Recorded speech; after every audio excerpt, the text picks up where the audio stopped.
নমস্কার, স্বাগত 24 ঘন্টায়। আমি পূজা রয়েছে আপনাদের সঙ্গে। নৌবাহিনী স্পিডবোটে আগুন, সকালে বাবুঘাটের কাছে এই দুর্ঘটনাটি ঘটে। খবর পেয়ে ঘটনাস্থলে যায় দমকলের দুটি ইঞ্জিন, যার মধ্যে একটি সেনাবাহিনীর। দুর্ঘটনার পরে নৌবাহিনী বিবৃতি দিয়ে জানায় যে ক্ষতিগ্রস্ত স্পিডবোটটি তারা ভাড়া নিয়েছিল, মূলত নজরদারির কাজে জলযানটিকে ব্যবহার করা হতো।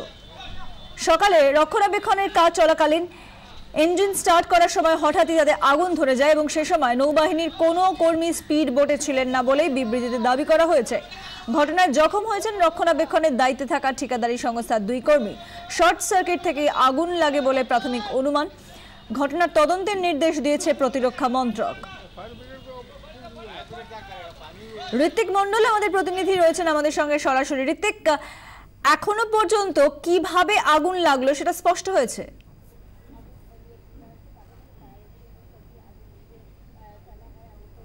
দেখো, প্রাথমিকভাবে নৌবাহিনীর তরফে যেটা দাবি করা হয়েছে, যেমনটা তুমি আমাদের জানালে, যে ইতিমধ্যেই প্রতিরক্ষা মন্ত্রক তার গোটা ঘটনাটির তদন্ত কথা বলেছে এবং স্বভাবত এটাতেই কিন্তু স্পষ্ট হচ্ছে বিষয়টিকে একেবারেই হালকা চালে দেখতে রাজি নয় প্রতিরক্ষা মন্ত্রক। যে কারণে তুমি জানো যে যেভাবে সীমান্তে এই মুহূর্তে ভারত পাক উষ্মার জন্য যে পরিস্থিতি, যে উত্তাপ রয়েছে এবং যেভাবে দেশের কোনায় কোনায় কার্যত নিরাপত্তা জোরদার করা হয়েছে, তার মধ্যে আজ 7 সকালে যেভাবে নৌবাহিনীর ব্যবহৃত একটি স্পিডবোটে আচমকা আগুন লেগে যায়, তাতে 2 জন আহত হয়েছেন। যদিও তারা নৌবাহিনীর বা নৌসেনার কোনো সেনাকর্মী নন বা জওয়ান নন বলে ইতিমধ্যেই নৌসেনার তরফে স্পষ্ট করা হয়েছে, তবে বিষয়টিকে একেবারেই তারা হালকা চালে নিতে রাজি নয়। কিন্তু প্রাথমিকভাবে তদন্তে যে বিষয়টা জানা গিয়েছে, আজকে 7টা থেকে 7:30টার মধ্যে যখন প্রিন্সেপ ঘাট লাগোয়া এই গঙ্গা তীরবর্তী অঞ্চলে নোঙর করা ছিল এই স্পিডবোটটি সাধারণত নৌসেনা তারা এই জলপথে টহলদারির সময় ব্যবহার করতেন। একটি ঠিকাদারি সংস্থা এর কাছ থেকে এটি ভাড়া নেওয়া হয়েছিল এবং সেই সংস্থার কর্মীরা সেই সময় মেরামতির কাজ করছিলেন, রক্ষণাবেক্ষণ নিয়মিত যেটা করা হয় মেইনটেনেন্স, সেটাই কাজ চলছিল। সেই সময় আচমকা আগুন লেগে যায়, যেটা মনে করা হচ্ছে যে শর্ট সার্কিট থেকে আগুন লেগেছে এবং যখন ইঞ্জিনটি স্টার্ট করা হচ্ছিল সেই সময় আচমকা আগুন লেগে যায়। আগুনের তীব্রতা ভয়াবহ এতটা ছিল যেটা কার্যত আমাদের টেলিভিশন স্ক্রিনে এবং যে ছবি চলছে সেই ছবিতেই স্পষ্ট বোঝা যাচ্ছে কতটা জলের ওপরে দাঁড়িয়ে থাকা সেই স্পিডবোটটিতে আগুন কতটা ভয়াবহ আকার ছিল। 2 জনে জখম হয়েছেন বলে আমরা জানতে পারছি। ইতিমধ্যেই তাদেরকে উদ্ধার করে সেনা হাসপাতালে ভর্তি করা হয়েছে। তাদের অবস্থা বেশ সঙ্গীন বলে এটাও জানা যাচ্ছে, যদিও নৌসেনা তারা স্পষ্ট করে দিয়েছেন বিষয়টি কোনোভাবেই মানে হালকা চালে দেখা হবে না, তারা অত্যন্ত গুরুত্ব সহকারে দেখছে, তদন্তের নির্দেশ দেওয়া হয়েছে। এবং যেটা আমরা দেখতে পাই যে ঠিক যখন এই ঘটনা ঘটে তারপরে চূড়ান্ত সতর্কতা কিন্তু যে প্রিন্সেপ ঘাট পার্ক অঞ্চলে সেটা মোতায়েন করা হয়। আমরা দেখতে পাই নৌ সেনার আধিকারিকরা আসে ডিফেন্সের একটি ফায়ার টেন্ডার, একটি দমকলের ইঞ্জিন সেখানে পৌঁছয়। তাদের চেষ্টায় আগুন নিয়ন্ত্রণে প্রায় 8 ঘন্টার বেশি সময় লেগেছিল। তুমি জানো যে জায়গায় দুর্ঘটনা ঘটেছে, আমার পেছনে এই মুহূর্তে যে জায়গায় আমরা দাঁড়িয়ে রয়েছি এর পেছনেই এই ক্ষতিগ্রস্ত এবং অগ্নিকাণ্ডে কার্যত ভস্মীভূত হয়ে যাওয়া ওই স্পিডবোটটি রয়েছে।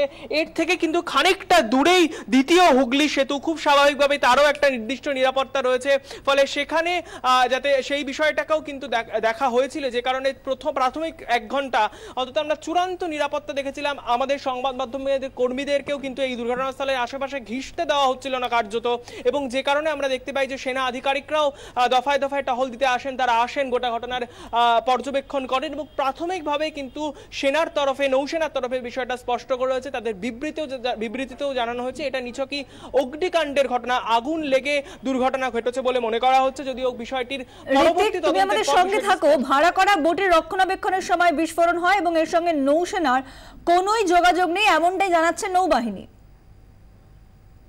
देखिए, ये ऐसा है कि ये बोट कॉन्ट्रैक्टर का है, ये बोट नेवी का नहीं है। तो एंड नेवी का सिर्फ उसके साथ कॉन्ट्रैक्ट है to provide the boat for patrolling in the river, ठीक है ना। तो सुनने में आ रहा है, मेरे को भी सुनने में आ रहा है, आई थिंक कॉन्ट्रैक्टर का ही आदमी है, तो बट उसके बारे में डिटेल्स मेरे को ज्यादा मालूम नहीं है। मुझे इतना मालूम है कि हमारा नेवी का कोई आदमी इसमें घायल नहीं हुआ है। আমরা চলে যাবো ঋত্বিকের কাছে। ঋত্বিক, নৌসেনার পক্ষ থেকে স্পষ্ট করে দেওয়া হচ্ছে যে তাদের কেউই আহত হননি এবং যখন এই ঘটনা ঘটে তখন তাদের কেউ সেখানে ছিলেন না। তোমার কাছে এই বিষয়টি স্পষ্ট হতে চাইবো।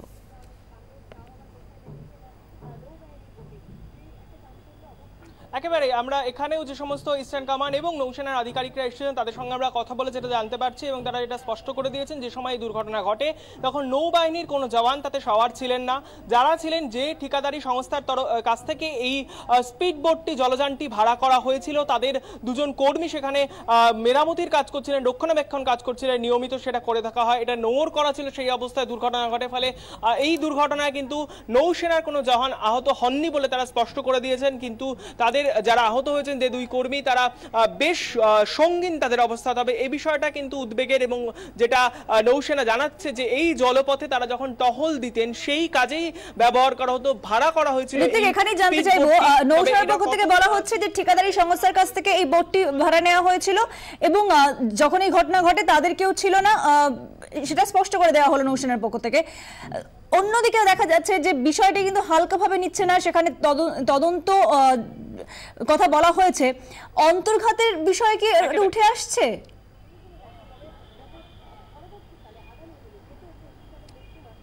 প্রাথমিকভাবে অন্তত আমরা যে সেনা আধিকারিকের কথা একটু আগে বয়ানে শুনলাম এবং যারা এখানে এসেছিলেন তাদের কথা, তারা কিন্তু কোনোভাবেই অন্তর্ঘাতের প্রসঙ্গ আনছেন না। কিন্তু যে বিষয়টা আমরা জানতে পারছি ডিফেন্স মিনিস্ট্রি মারফত অর্থাৎ মন্ত্রক কিন্তু ইতিমধ্যেই বিষয়টির তদন্তের নির্দেশ দিয়েছে। আমরা জানি যেভাবে ভারত পাক সীমান্তে যত কয়েকদিন ধরে যে উষ্মার পরিস্থিতি রয়েছে তা জুড়ে দেশ জুড়ে যেভাবে সতর্কতা চলছে এবং সেখানে আমরা যেভাবে দেখেছি কালকেও বেশ কয়েকবার দফায় দফায় গত 36 ঘন্টায় 6 বার সীমান্তে শান্তি চুক্তি ভঙ্গ করেছে পাকিস্তান এবং যে কোনোভাবে নিরাপত্তা বাহিনীকে হামলা যে করা হতে পারে সেটা কিন্তু খুব স্পষ্ট। সেই ইন্টেলিজেন্স ইনপুট কিন্তু কলকাতার কাছেও ছিল, কলকাতার পুলিশের কাছে ছিল এবং এই ইস্টার্ন কমান্ডের অফিসারদের কিন্তু গত কয়েকদিন ধরে আমরা বলতে শুনেছি তারা যে কোনো পরিস্থিতির জন্য তৎপর রয়েছেন।